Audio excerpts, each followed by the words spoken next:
तर गाईस good afternoon. आता 12:30 वाजले आणि आता जस्ट आंघोळ करून आले आणि आता मी ब्रेकफास्ट करतोय. इडली आणि ढोकळा खातोय. तर गाईस आता 1 वाजले आणि आता मी मंदिरात जातोय, मग त्यानंतर क्लासला जाणार. आता 3 वाजले आणि आता जस्ट क्लासवरून निघालोय आणि आता घरी जातोय. आता घरी आलोय आणि आता मी जेवायला बसलोय. वांग्याची भाजी, चपाती आणि काकडी खातोय. तर गाईस आता 5:30 वाजले आणि आता मी खाली राऊंड मारायला आलोय, कारण की 10,000 स्टेप्स कंप्लीट करायचे. मग 2-3 किलोमीटर राऊंड मारेल, मग भेटतो तुम्हाला.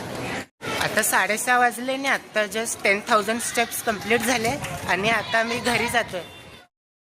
तर गाईस आता 8 वाजले आणि आता जस्ट पाणी भरून झालंय आणि आता मी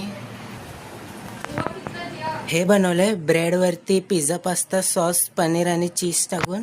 आणि आता ह्याला गरम करायला टाकणार आहे ओव्हनमध्ये.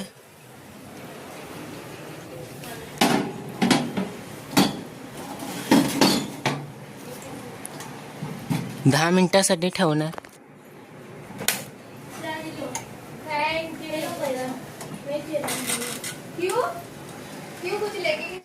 तर गाईस आता हे रेडी झाले आणि मग आता मी ह्याला खाणार आणि मग त्यानंतर व्हिडिओ एडिट करणार, मग भेटतो तुम्हाला.